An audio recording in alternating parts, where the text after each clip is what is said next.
People say that to me all the time, like, you're living the dream, man, because they look at me and my family and my cute little baby, and we live in Barcelona, Spain, which is kind of like the best city in the world for skateboarding. When you have that kind of a vision and when you're just doing what God is leading you to do, sometimes I forget to even take in the ridiculousness of what we're doing.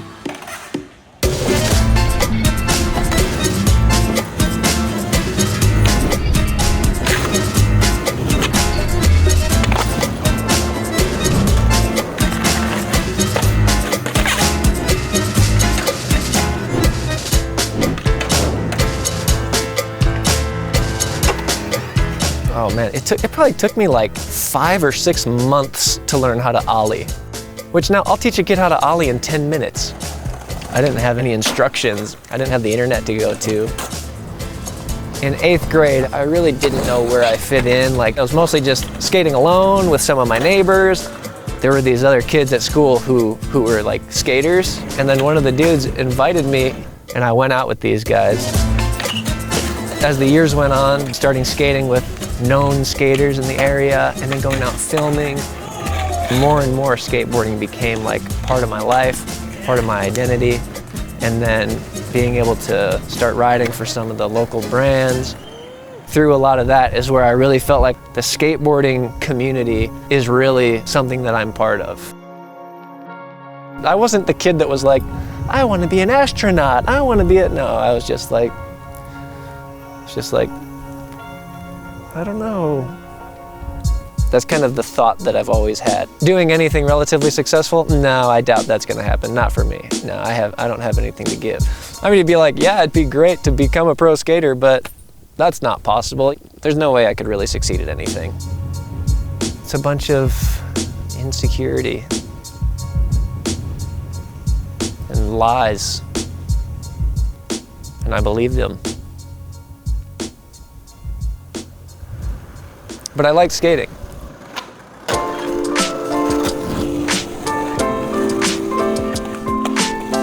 Going to church and hearing the gospel, somehow I just didn't grab a hold of it. I didn't know what I believed. I mean, God should have shown up in my life so many times before, because I had parents who loved God and loved each other, and they modeled a Christian life. That's something that most people don't have.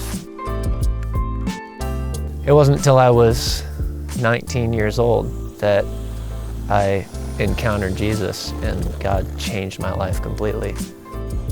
I dusted off an old Bible that my brother had given me for a birthday 2 years ago. At the time, I thought it was the worst birthday gift ever, but now I'm pulling this Bible off the shelf and I'm like, God, I don't know if you're real, I don't know what I believe, I don't know if I'm talking to anyone right now, but I've heard this is your word, I've heard that you're faithful to deliver on your promises, and if this is you, will you speak to me? I opened up that Bible, I found the shortest book I could possibly find, a book called James, 3 pages long. I hated reading, I'd never read a book. As soon as I started reading, I couldn't put it down. He instantly gave me this hunger for his word that has not left. One of the first things I read in the book of James, it says, if you lack wisdom, that's me, let him ask of God, and he'll give it to you generously. Okay, part of my daily prayer life was, God, give me wisdom, give me wisdom. I need wisdom, I'm lacking it, give me wisdom. And as I was reading, I was getting to know God. I was building a relationship with God. Like, I was experiencing God loving me. My friends would call me on the phone like, hey, do you want to hang out and like sit around and smoke weed like we do every day? And I'm like, actually, I'm like reading the Bible right now. And they're like, no, like seriously, what are you doing? It got to a point where it was like, I have to trust God with everything. My skateboard here, take it like as an offering. It was like, I'm giving you my identity. If you want me to skate, then I'll skate. If you don't want me to skate, whatever, do what you want.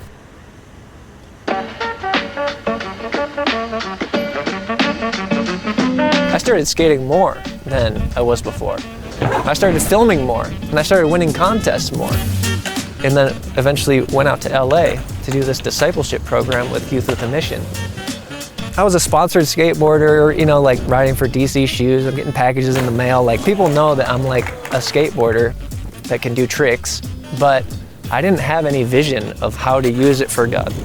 I was going to our local skate park every Friday. We'd have barbecues, we'd do skate contests, we'd hang with the skaters, be part of this little skate community. Skateboarding to me was more just like a side ministry.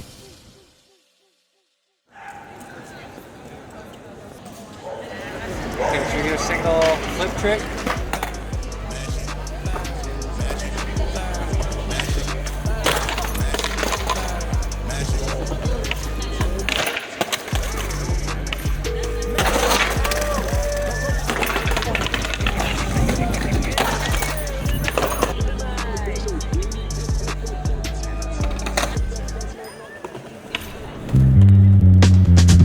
I had so many people saying to me like, you need to start like a skateboarding discipleship training school, the schools we do in YWAM. And I'm like, that sounds so lame.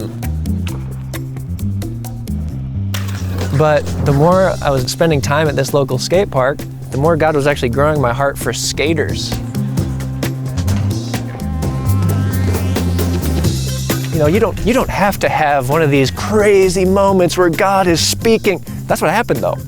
It was one of those crazy moments where God was like speaking in like a clear, gnarly way.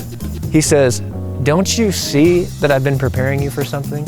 Don't you see that skateboarding is a people, it's a culture, it's a community that I want to reach? So, little barbecues at a skate park on a Friday. That's nice for me in my head because it makes sense. But now all of a sudden God takes this little thing and goes, okay, that, same thing, but now just the entire planet. And I'm just like, whoa.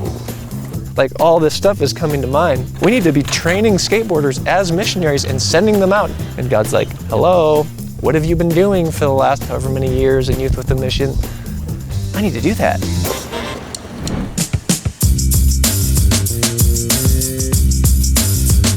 I'm like, God, what are we gonna call this thing? And instantly, I felt like he said, calling all skaters discipleship training school. Skaters come from different parts of the world, and we spent 6 months doing life together, where we were traveling around Los Angeles, filming clips, meeting skaters, sharing Jesus, growing in our faith, and then going out. They all went out to China. China, I woke up in the middle of the night and felt like God was giving me this excitement about Barcelona, like the epicenter for skateboarding worldwide. You have all these skateboarders from every nation and every culture in this one place. And it's like, man, wouldn't it be amazing to like basically do what I was doing in China, to get in the streets, to meet up with different skaters from different cultures and share my faith with them in some way.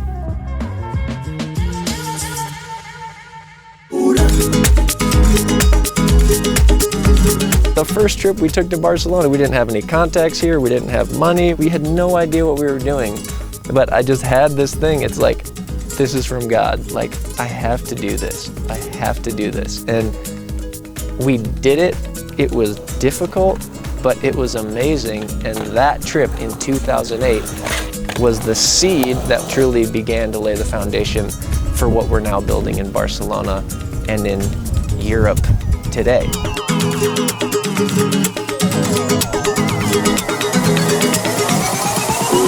We've watched God come through in miraculous ways to take care of us so many times. Our last trip to Barcelona with me and my wife, when she was as pregnant as can be, we're living in an apartment with 10 dudes in one bathroom. And we're about to go back to LA where we have nowhere to live, no health insurance, and she's about to give birth to a baby, and no money. 8 months pregnant. We flew on the airplane the last legal day that she could fly to go back to LA. We ended up with health insurance just in the nick of time so we could have a baby without having to pay who knows how much. A great place to live provided for us, and we had all of our financial needs met. And I have no way of explaining it other than God showed his faithfulness to us as we're simply walking out the mission that he's given us. When I tell people that I'm a Christian, or they see the difference in my life from before I knew Christ and where I'm at now, they're like, man, man, it's just so great that you found something that makes you happy. I'm really glad. I'm like, I haven't even thought about that. As if that's what I'm searching for, trying to find happiness. I'm just trying to follow Jesus. You're not gonna wanna live that lifestyle if comfortability is your goal. It's part of the human desire. You want to have a reason for living beyond your own happiness, your own life. And sometimes it feels like, it even looks like we're like living the dream, but I'm not living the dream, I'm living the mission.